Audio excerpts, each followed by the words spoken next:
Good morning. So it's been a couple of weeks since we did the trip to Vegas for the NRL football. It was great. First time to the United States, and they were very welcoming. But I thought I'd touch off this morning, basically the do's and don'ts of flying internationally with the Medtronic MiniMed 780G. First of all, bit of a recap. I was diagnosed at the age of 21, so 37 years ago, with a blood glucose level of 37.7, so classified as a type 1 diabetic from the get-go. Just getting back from Vegas, I thought I would touch base with some of the things that I've found and some of the prep that you need to do if you're planning to take a trip for the first time with your Medtronic insulin infusion pump. So first of all, it's about being prepared. Going to your endocrinologist, letting him know that you're going on a travel, whether it's for a week, a month or 6 months. Ensuring that you have a letter stating that you are a type 1 diabetic and that you have a reason for carrying insulin, needles, infusion sets, all of those sorts of things that you need to get by, and also as a spare if anything fails. Also, you can download a Medtronic emergency airport information card. If you go to Medtronic's website and flick through about travelling with your pump, you'll find a card that you can download. And then if anything is asked of you at the airport, you can produce that card. And I'll talk you through what I experienced leaving Australia and when I got to Vegas. The other thing is a travel checklist. There is a checklist on the Medtronic site, or you just Google travelling with type 1 diabetes and it'll come up with a travel checklist. I've never had to do that because of my age and years of travelling overseas, but never with a Medtronic insulin pump. Really, it's common sense, and most people living with type 1 diabetes, you know how to fit diabetes into your lifestyle, and that includes travel and what you need to do to stay prepared, so there's no surprises or mishaps, missing out with certain things. So making sure naturally that you have enough of your reservoirs and your insulin extension sets, the insulin cartridges, a spare battery for your pump. You can put an application form in, and you can download a request form for a loan Medtronic pump. I did hear from one of the reps that they do have about 1,000 here in Australia that they can loan out for travel. What I did, I was only away for a week, so all I did was took insulin in a Novo Rapid and also a dose of Lantus that I used to be on, and if anything had gone wrong with my pump, I would have just reverted back to doing the basal bolus dosing via an insulin pen. Also, don't forget about your CGM charger, enough CGM sensors. What else?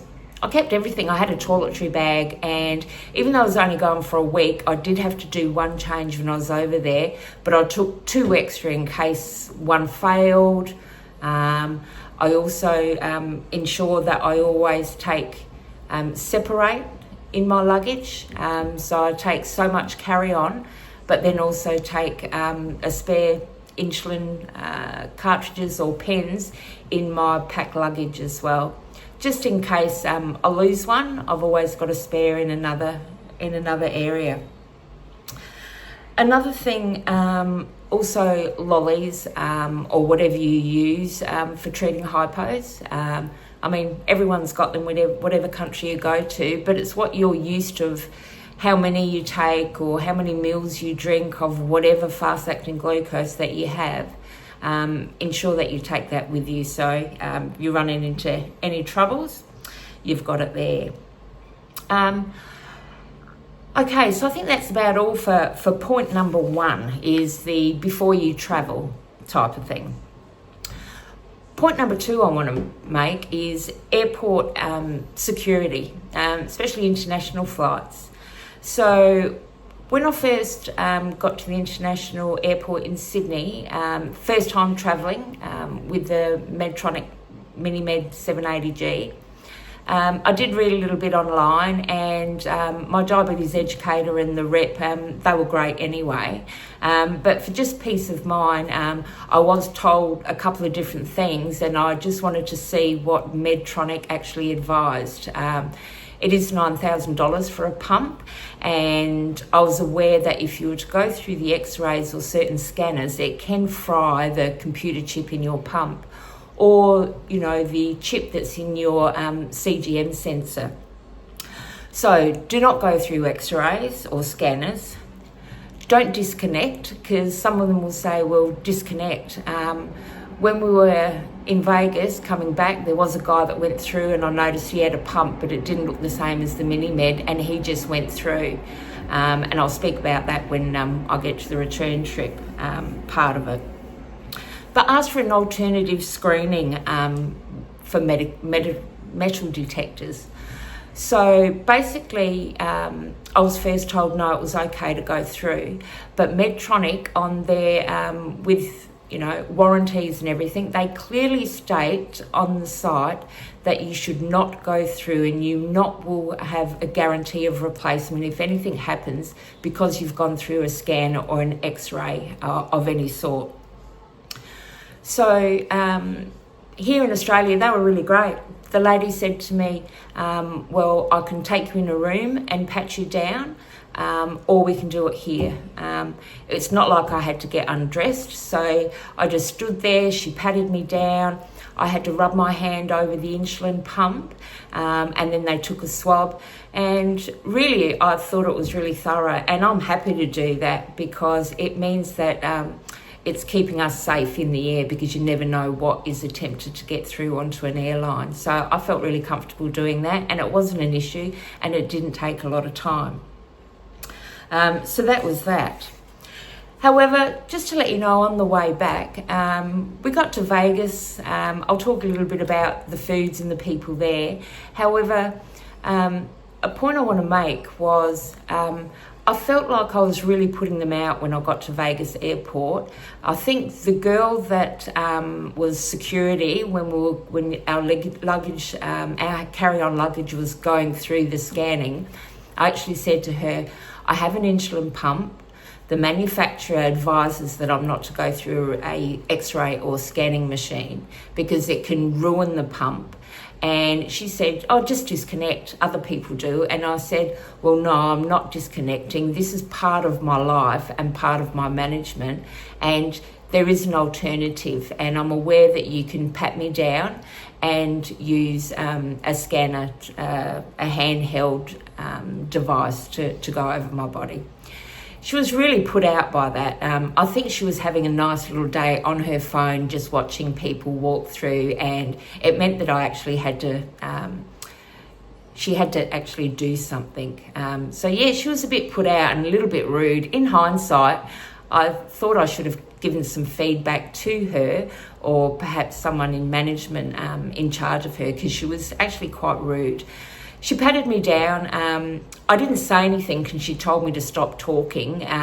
She was really quite abrasive. There was nothing wrong with what she actually did as far as patting me down and going through the checks, but I found it quite confronting, almost like I was causing a ruckus by asking for her to do that instead of just going through, which is a shame for a lasting impression of another country when the Americans had made us feel really welcome everywhere we went. But anyway, that was just my experience, and like I said, the girl here in Australia, she was lovely, and it wasn't an issue, but obviously maybe this girl was just having a bad day. In hindsight, I should have said, I hope your day gets better.